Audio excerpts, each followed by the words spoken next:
Hey, what's up, guys? Thought I'd do a little metal vid. Some of the bands and albums that are influenced on my black metal project, Moonlit Tomb.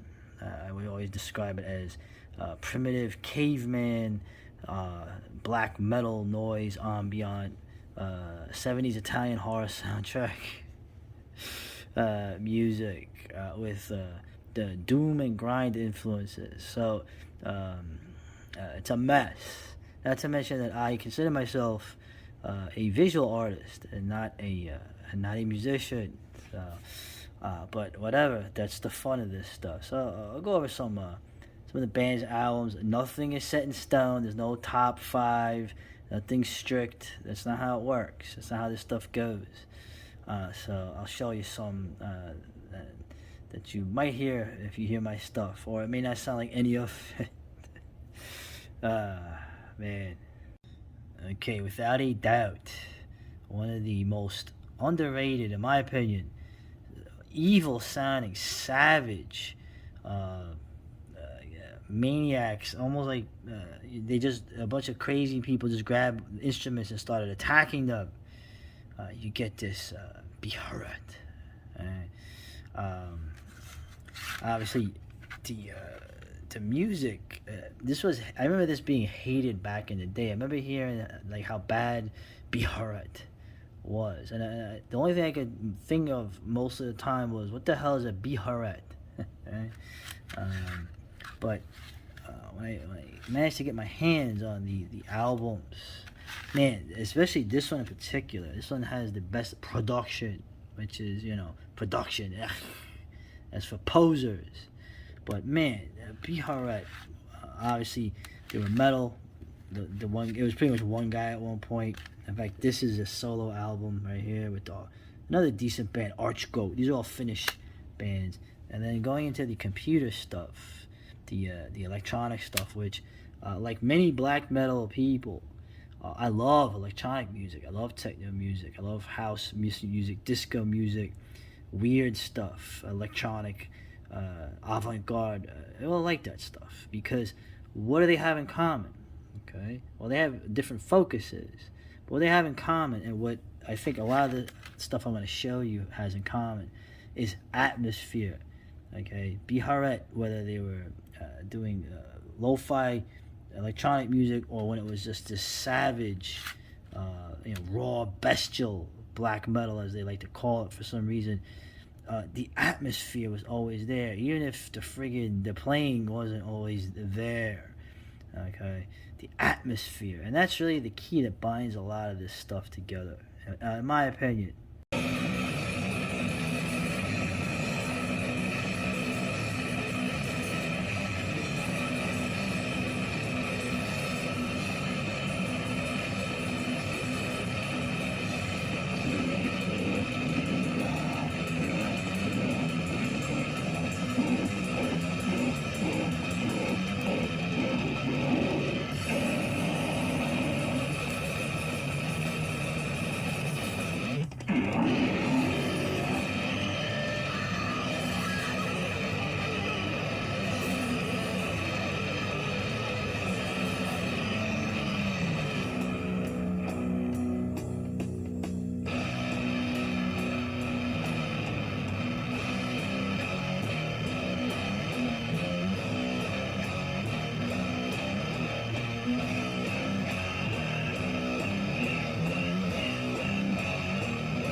Okay, now this band here, Defago, which literally means eating God, Filipino Antichrist. This album is probably, I don't know how, this is probably one of the most over the top. I call this subgenre of black metal, fuck you black metal, because these dudes do not give a fuck, and they just freaking go at it. It is so savage. It is so intense. You can't even, to be honest, you could barely make out any riffs on this album. They're there, but it's just so much noise. Though, so when you over repeated listenings, you start to hear the riffs underneath. It's just crazy. Okay, uh, it's almost like mysterious, but the savagery is out of this world. I don't know how to describe it. The guitar soloing is like nothing I've ever heard, and just the riffing. I would say none of it is from this planet. It's from like another dimension. And these guys are awesome. They just they're real life badasses, Pinoy people, right? Just going at it, and they don't have any tolerance for the posers. They just go at it with the most. I don't know. Well, just listen. We're gonna listen to this. Listen to this. I'm just gonna play it from here. Right. The intro is great. Right. Sounds like someone likened this in a review to like a Godzilla film. This intro. Right. I like it. It's cool. Right. It builds some atmosphere, but there's an atmosphere to this too. It's just. Well, just listen. Listen to this, bro. If you haven't heard this band, I think Encyclopedia Metallum hates this band. I don't know why. This is probably one of the best bands that ever was, man. Listen to this.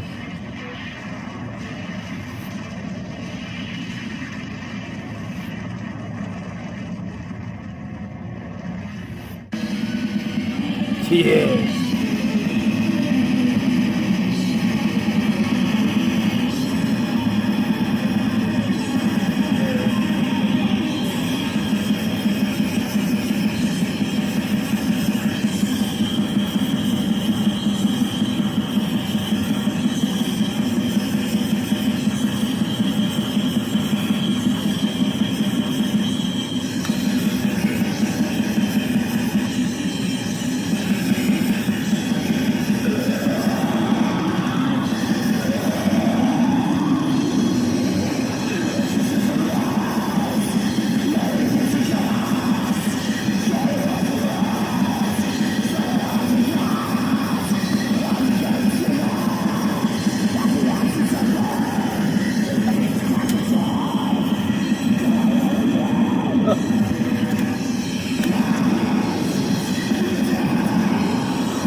There's a riff, look. I can hear it.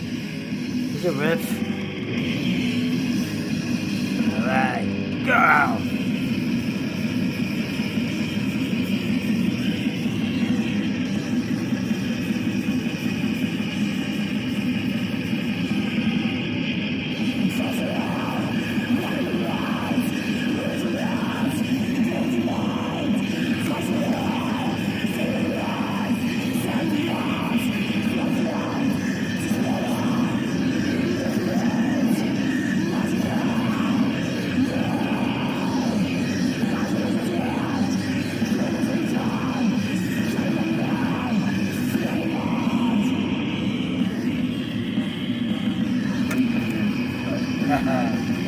And if you think I'm just like joking around, this is great. I've listened to this album like 150 times. But look at that solo.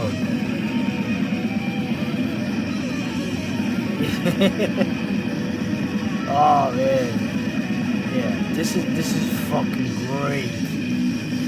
Yeah, slow it down a little bit. There's a riff. Alright, now back into the speed, go!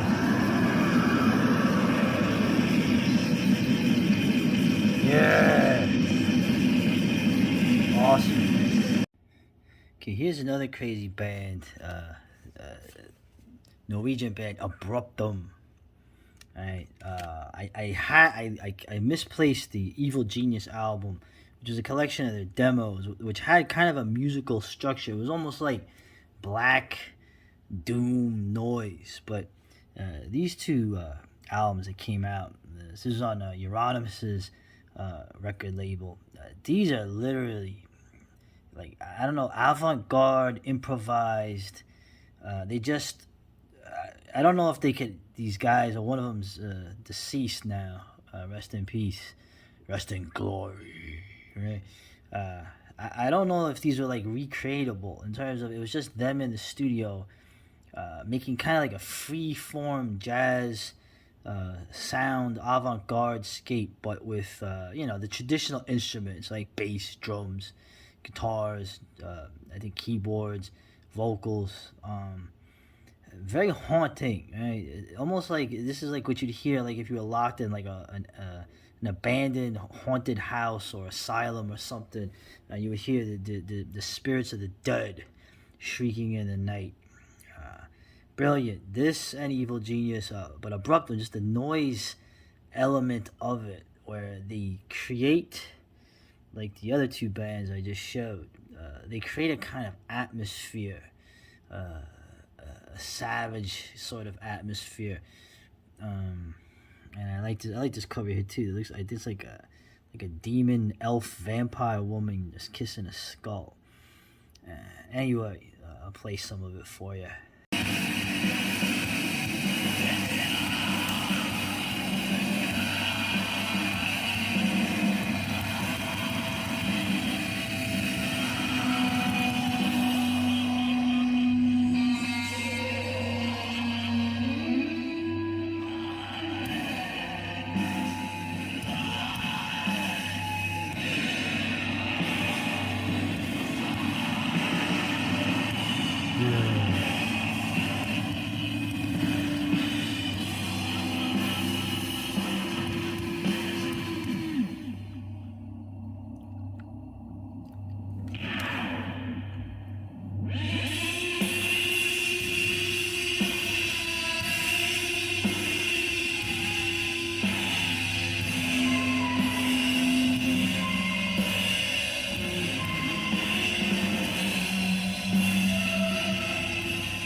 That's fucking great. Now, I know what you're thinking. It's like,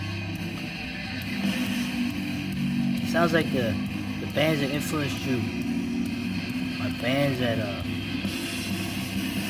on the surface don't seem to really know how to play their instrument. You can think what you want. There's just, I don't know how to say it, man. The black metal, there's no rules, and it's about atmosphere, and it always comes back to the always.